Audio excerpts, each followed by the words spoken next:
YCP అధినేత Jagan మారిపోయారా? జనసేనను Pawan కళ్యాణ్ను target చేస్తే తమ పార్టీకే నష్టమని భావించారా? ఇప్పటికీ జ్ఞానోదయం అయిందా?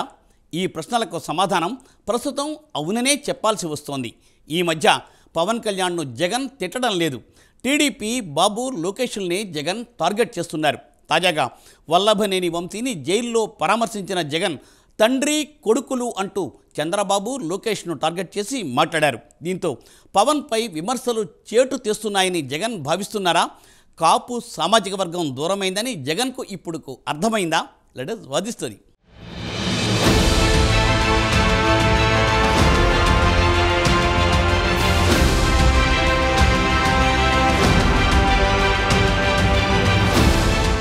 వైసీపీ అధినేత జగన్ మారారా? పవన్ పై విమర్శలు చేటు తెస్తున్నాయని జగన్ భావిస్తున్నారా? వీలైనంత వరకు ఆయనపై దాడి తగ్గించాలని అనుకుంటున్నారా అంటే అవుననే సమాధానం వినిపిస్తోంది. విజయవాడ సబ్ జైల్లో రిమాండ్ ఖైదీగా ఉన్న వల్లభనేని వంశీమోహన్ను జగన్ పరామర్శించిన సంగతి తెలిసిందే. దాదాపు 30 నిమిషాల పాటు వల్లభనేని వంశీతో భేటీ అయ్యారు జగన్. అనంతరం జైలు నుంచి బయటకు వచ్చి మీడియా సమావేశంలో మాట్లాడారు. దాదాపు అరగంట పాటు సాగిన జగన్ ప్రసంగంలో చంద్రబాబుతో పాటు లోకేష్ తీరుపై విరుచుకుపడ్డారు. జగన్ ఎక్కడా పవన్ కళ్యాణ్ ప్రస్తావన తేలేదు.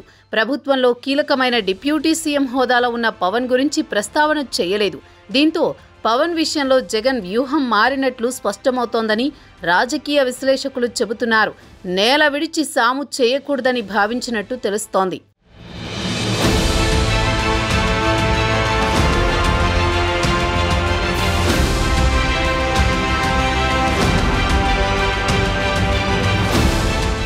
మొదట్నుంచి జగన్ జనసేనను పవన్ కళ్యాణ్ను టార్గెట్ చేస్తూనే వచ్చారు. 2019 ఎన్నికల్లో కొంతమేరకు అది పనిచేసినా తర్వాత పవన్ కళ్యాణ్పై వ్యక్తిగత దాడి పెరిగిపోయింది. జగన్నే కాకుండా వైసీపీలో కాపు సామాజిక వర్గం నేతలు కూడా పవన్ కళ్యాణ్ను టార్గెట్ చేశారు. 2024 ఎన్నికలకు ముందు జగన్ ఎక్కువగా పవన్ కళ్యాణ్ను టార్గెట్ చేశారు. దీంతో పెద్ద ఎదురుదెబ్బ తిన్నారు. అదే సమయంలో చంద్రబాబుపై సైతం విరుచుకు పడేవారు. కానీ లోకేష్ ప్రస్తావన తీసుకొచ్చేవారు కాదు. లోకేష్పై ఆరోపణలు చేసి ఆయనను హైలైట్ చేయడం ఎందుకు అని జగన్ అలా ప్రవర్తించేవారని అప్పట్లో టాక్ వచ్చింది. కానీ ఇప్పుడు రాజకీయంగా జగన్ వైఖరి మారినట్లు తెలుస్తోంది. వైఎస్ఆర్ కాంగ్రెస్ పార్టీ నేతలు, సోషల్ మీడియా కార్యకర్తలు అరెస్టు వెనుక లోకేష్ హస్తం ఉందన్నది జగన్ ప్రధాన ఆరోపణ. దీంతో రెడ్ బుక్ పై పదే పదే విమర్శలు చేస్తున్నారు జగన్.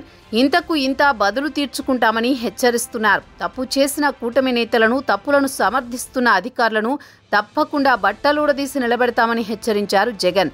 సప్త సముద్రాల అవతల ఉన్నా తీసుకొచ్చి శిక్షిస్తామని హెచ్చరికలు జారీ చేశారు.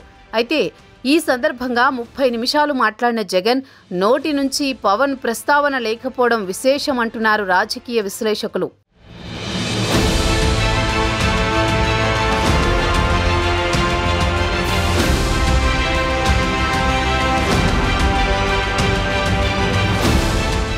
గత కొన్నేళ్లుగా పవన్ కళ్యాణ్ను ఎక్కువగా టార్గెట్ చేస్తూ వచ్చారు జగన్. పవన్పై వ్యక్తిగత విమర్శలు కూడా చేసేవారు. తరచూ ఆయన వైవాహిక జీవితంపై కూడా మాట్లాడేవారు. పదే పదే వివాహాల ప్రస్తావన తీసుకొచ్చేవారు. అయితే 2024 ఎన్నికల్లో జగన్ పవన్ కళ్యాణ్పై చేసిన వ్యక్తిగత కామెంట్స్ తీవ్రస్థాయిలో ప్రభావం చూపాయని పార్టీ అంతర్గత సమీక్షలో పలువురు నేతలు ప్రస్తావించినట్లు తెలుస్తోంది. అందుకే పవన్ కళ్యాణ్ విషయంలో జాగ్రత్త పడుతున్నారని తెలుస్తోంది. మరోవైపు ఈ ఘటనలతో పవన్ కళ్యాణ్కు సంబంధం లేదని సంకేతాలు ఇస్తే కూటమిలో ఒక రకమైన విభేదాలకు అవకాశం ఉంటుందనేది కూడా ఒక వ్యూహంగా భావిస్తున్నారు రాజకీయ పరిశీలకులు. అందుకే జగన్ తన ప్రసంగంలో ఎక్కడా కూడా పవన్ కళ్యాణ్పై విమర్శలు చేయలేదు. గతంలో కొందరు పవన్ కళ్యాణ్ అభిమానులు జనసేన పార్టీపై నమ్మకం లేక 2019 ఎన్నికల్లో వైసీపీకి ఓటు వేశారు. తర్వాత జరిగిన పరిణామాలతో వారు సైతం వైసీపీని వీడాల్సిన పరిస్థితి వచ్చింది. అదే క్రమంలో పదే పదే వైసీపీ నేతలు పవన్ వ్యక్తిగత అంశాలపై మాట్లాడడంతో కాపు సామాజిక వర్గం కూడా వైసీపీపై అసహనం వ్యక్తం చేశారు. పైగా చిరంజీవి సినిమాల బాగు కోసం జగన్ను చేతులు జోడించి అడిగిన వీడియోను కావాలనే వైసీపీ శ్రేణులు వైరల్ చేశారని కాపు సామాజిక వర్గంలో బలంగా నాటుకుపోయింది. దీంతో 2024 ఎన్నికల్లో జగన్కు తమ తడాఖా చూపించారు కాపు సామాజిక వర్గం.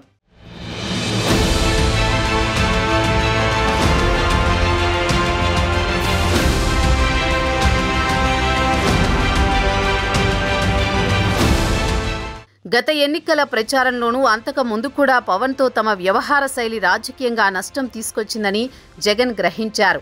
గతంలో పవన్ వ్యక్తిగత జీవితంపై తీవ్ర స్థాయిలో విమర్శలు గుప్పించారు.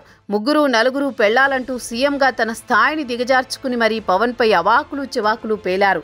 దయచేసి తన వ్యక్తిగత జీవితం గురించి మాట్లాడొద్దని పలుమార్లు పవన్ కళ్యాణ్ విజ్ఞప్తి చేసినా జగన్తో పాటు వైసీపీ నేతలు పట్టించుకోలేదు. చివరికి పవన్కు విసుగొచ్చి తన 4వ పెళ్లాం జగనే అని ఘాటు కామెంట్ చేశారు. పవన్పై జగన్ వ్యక్తిగత విమర్శలు చేయడం కొందరు వైసీపీ నాయకులకు కూడా నచ్చలేదు. అయితే జగన్కు ఆ విషయాన్ని చెప్పే ధైర్యం చేయలేకపోయారు. తమ నాయకుడిపై జగన్ వ్యక్తిగత విమర్శలు చేయడాన్ని కాపు సామాజిక వర్గం జీర్ణించుకోలేకపోయింది. రాయలసీమ బలిజల్లో కూడా ఈసారి మార్పు వచ్చింది. మన వాడిని మరి ఇంతగా దిగజారి విమర్శిస్తున్నారేంటి అంటూ వాళ్లలో కూడా సామాజిక స్పృహ కలిగింది. అందుకే వైసీపీకి వ్యతిరేకంగా ఆ సామాజిక వర్గం బలంగా పనిచేసింది. టీడీపీతో పవన్ పొత్తు పెట్టుకోవడానికి జగన్ వైఖరే కారణం. పవన్ స్వభావం తనను విమర్శించకపోతే ఆయన ఎవరి జోలికి వెళ్లరు. ఈ విషయాన్ని జగన్ గుర్తించలేకపోయారని క్రమంగా అర్థమవుతోంది.